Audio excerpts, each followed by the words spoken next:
사랑하는 행복한 교회 성도 여러분, 이 영상을 보시는 하나님 나라의 귀한 자녀 여러분, 오늘은 2021년 9월 2일 목요일입니다. 우리가 전도를 할 때 어떤 방식으로 전도를 하면 좋겠습니까? 물론 여러 가지 전도 방식이 있습니다. 우리가 알고 있는 예수님을 잘 전달하고 교회에서 설교를 들었던, 또 성경 공부를 알았던 그런 지식들을 통해 전도할 수 있습니다. 또 길거리 전도라 해서 물티슈도 나눠주고 붕어빵도 나눠줄 수도 있습니다. 또 여러 가지 교회 선한 일, 지역의 사회 봉사 이런 걸 통해서 교회 이미지 개선을 통해서 전달할 수도 있습니다. 그런데 지금까지 역사상 가장 이 전도가 잘 된 방법 중에 하나는 내가 만난, 내가 체험한 예수님을 전하는 것입니다. 그것이 가장 받아들이는 측에서 확신을 갖게 돼요. 이 사람이 신을 만났대. 이 사람이 예수라는 분을 알게 됐대. 이 사람이 병자였는데 기도로 했는데 이 사람이 믿는 기독교 하나님께서 병을 고쳐주셨대. 이거보다 더 확실한 방법은 드물지요. 오늘 본문은 어떻게 핍박자 사울이 어떻게 전도자 바울로 바뀌었는지를 잘 이야기하고 있습니다. 오늘 본문 갈라디아서 1장 11절부터 24절까지의 말씀을 듣고 다시 오겠습니다.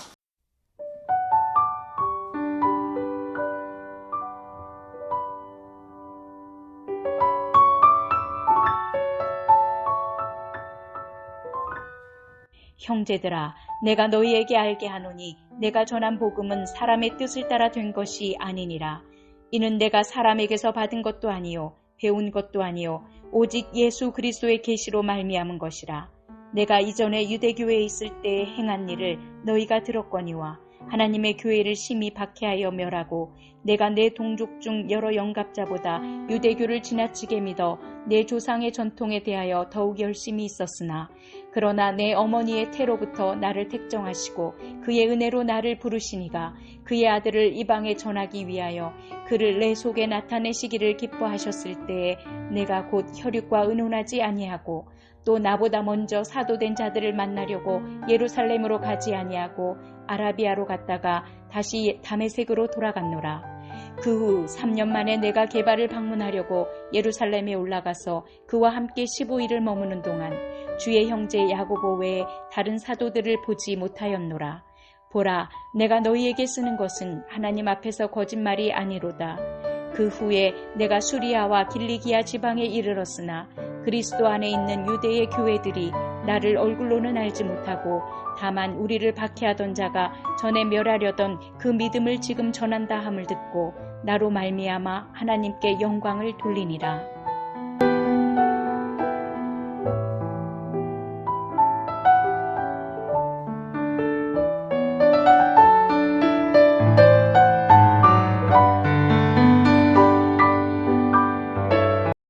이 바울의 일생을 좀 보게 되면은요, 이거 정확한 건 아닌데 많은 학자들이 추측을 하고 또 이렇게 대략적으로 이해해 주시면 좋겠습니다. 사도 바울은 AD 5년에 태어났습니다. 태어났다가 예수님을 만난 것은 AD 32년에서 34년, 그의 나이 28세 정도에 예수님을 만났다고 생각합니다. 예수님보다 한 7년 내지 한 5년 이 정도 나이 차이가 있을 거라고 생각합니다. 예수님이 더 많은 나이죠. 그러니까 예수님이 AD 33년 정도에 돌아가셨다고 생각한다면 예수님이 곧바로 돌아가신 그 다음 곧바로 이 사도 바울이 예수님을 다메섹 도상에서 만났다고 할 수가 있겠습니다. 그리고 이 예수님을 만나기 이전에 사도 바울은 굉장한 이 초대교회의 예수님에 대해서 비판적이었어요. 그래서 예수님은 하나님의 저주를 받아 죽은, 이 십자가에서 죽은 사람이지 그가 결코 메시아가 될 수 없다. 아주 극렬하게 이 사도 바울은 핍박자로서의 원래 이름은 사울이었습니다. 그러다가 예수님을 만나면서 다메섹 도상에서 부활하신 예수님을 만남으로써 바울이 된 거죠. 바울이. 곧바로 너무나 큰 심경적인 충격을 받은 바울은 곧바로 아라비아 사막으로 갑니다. 그곳에서 아마 3년 정도 머물렀다고 이야기합니다. 그래서 AD 33년부터 36년, 28세부터 31세 사이를 그곳에서 지내게 되고요. 그리고 AD 37년에 예루살렘 1차 방문을 하게 됩니다. 그래서 한 2주 정도 체류를 하게 되고요. 역시 그 이후에 고향 길리기아 다소에 가서 약 8년 정도를 머물게 됩니다. 이후에 바나바라는 이 예수님의 제자가 바울이 목회를 잘하고 변증을 잘한다는 말을 듣고 그를 안디옥 교회, 이 다소에서 안디옥 교회로 청빙을 하게 돼요. 그래서 바울과 바나바가 거기에서 목회를 하게 됩니다.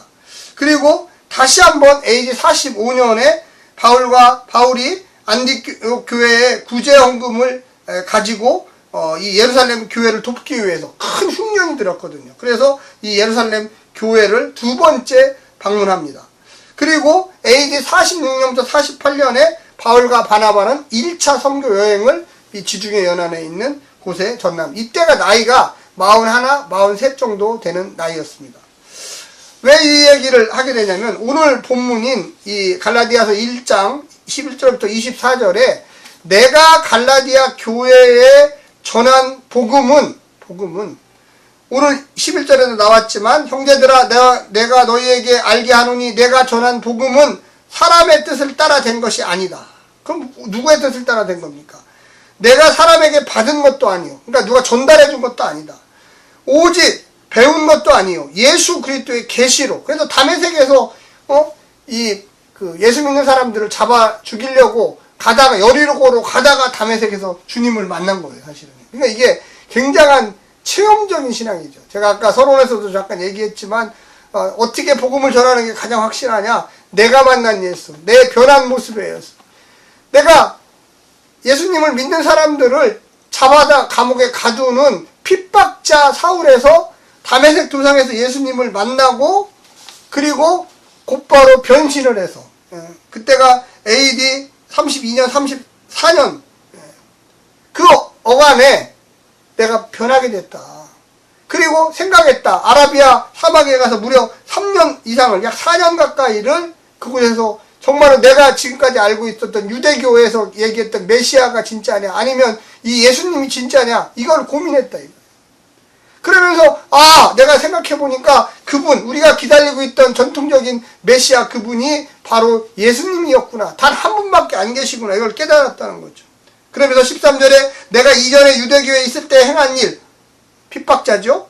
너희에게 들었거니와 하나님의 교회를 심히 박해하였고 14절 내가 내 동족 중에 여러 연갑자보다 유대교를 지나치게 믿어. 얼마큼 열심히 믿었습니까? 초대교회 성도들을 붙잡아다가 유대교의 이 종교법으로 처리를 했어요. 심지어는 이 스데반을 돌로 쳐 죽일 때 그의 그 돌로 쳐 죽이는 사람들 옷을 들고 있었던 사람이 그 정도로 아주 열정적으로 지나치게 열심히 믿었어요.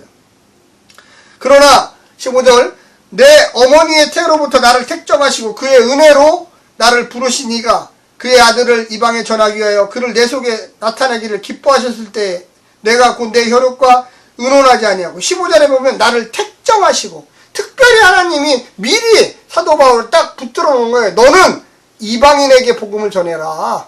이방인에게. 그래서 헬라인 이방인이죠. 유대인은 아니다. 유대인은 너는 베드로, 요한, 야고보 있다. 걱정하지 말고 다른 12세가 있다. 너는 지중해 연안을 다니면서 전혀 로마인, 헬라인 이런 사람들에게 복음을 전하라고 이야기합니다. 거기에 보면 3년 18절에 보면 그 3년 만에 내가 게바를 방문하였고 베드로입니다. 게바가 원래 이름이 베드로예요. 예루살렘에 올라가서 그와 함께 15일을 머무는 동안 2주죠. 주의 형제 야고보 외에 다른 사람을 보지 못하였노라. 내가 사람에게 배워온 거 아니다. 내가 만난 하나님, 내가 만난 예수님은 다메섹 도상에서 계시를 주신 하나님이고 그 하나님을 만남으로 내가 생각이 바뀌었고 내가 아라비아의 사막에 갔고 그리고 내가 이걸 확인해 보려고 예루살렘에 가서 그 최고의 지도자 베드로 게바에게 내가 만난 예수를 얘기했더니 바로 맞습니다. 그분이 예수님입니다. 그 이후에 21절에 내가 수리아와 길리기아 지방에 이르렀으나 그리스도 안에 있는 유대 교회들이 나를 얼굴로는 알지 못하고 왜? 오랫동안 숨어 있었잖아요. 유대의 교회들 나를 알지 못하고 다만 우리를 택 박해하던 자가 전에 멸하던 그 믿음을 지금 전한다. 멸하던 그 믿음, 내가 잡아 죽이겠다고 했던 그 믿음을 거꾸로 반대로 그가 예수고 그가 메시아고 그가 유일한 하나님입니다 전한다 이거죠. 나로 말미암아 하나님께 영광을 돌리니라. 나로 말미암아 내가 이렇게 변하게 된 나 바울, 핍박자에서 전도자로 바뀐 이 바울을 내가 하나님께 영광을 돌리겠다고 이야기하고 있습니다. 사랑하는 성도 여러분, 우리가 네 가지로 정리를 해보면 첫 번째는 계시로 받은 것입니다. 계시는 뭡니까? 하나님이 드러남입니다. 하나님이 직접 알려주셨어요. 두 번째는 살아 체현된 복음. 아까도 말씀드렸지만 내가 경험한 예수를 전해야 돼요. 그래야지 복음이 확실히 전해져요. 흔들리지 않아요. 어떤 시험과 고난이 와도 내가 오직 주님 나 위하여 죽으시고 내가 주님 때문에 영원한 하나님의 자녀가 되었는데 내가 변하겠습니까? 이렇게 되는 거죠. 세 번째는 사도들과 별개로 받은 복음. 예수님의 12 제자들은 예수님이 육신적으로 살아계실 때 쫓아다니면서 그 복음을 배웠어요. 그런데 사도 바울은 한 번도 예수님을 직접 본 적이 없어요. 오직 계시로. 다메섹 도상의 그 계시로, 성령님의 인도하심으로, 자기가 깊이 기도함으로 하나님을 알게 됐다는 거죠. 네 번째는 교회가 인정한 복음. 수리아와 길리기아에 있는 교회들을 향해 복음을 전했을 때 그들은 바울의 과거를 알고 있음에도 바울의 과거가 뭡니까? 핍박자였죠. 듣고 바울과 그가 전한 복음을 인정하고 하나님께 영광을 돌렸다는 것입니다. 그의 변화가 그가 전한 복음의 진정성을 입증해 주었기 때문에 그렇습니다. 저 사람 확실히 변했어. 저가 전하는 복음이 맞아. 예수님밖에 없어. 우리가 믿었던 그 예수하고 똑같은 예수야. 저 사람을 정말로 이방인의 사도로 세우자. 사랑하는 성도 여러분, 우리가 예수를 믿기 전과 믿은 후에 완전히 바뀌어야 됩니다. 조금 바뀌어서 되지 않아요. 아, 저 사람 진짜 교회 안 다니더니, 행복한 교회 다니더니, 어느 교회 다니더니 정말로 새 사람 됐어. 정말로 살아가는 방식이 달라. 믿음의 방식이야. 나도 저 사람의 그 따라서 교회 좀 가보고 싶어. 이런 말이 나와야 됩니다. 할렐루야. 오늘 하루도 승리하십시오. 샬롬.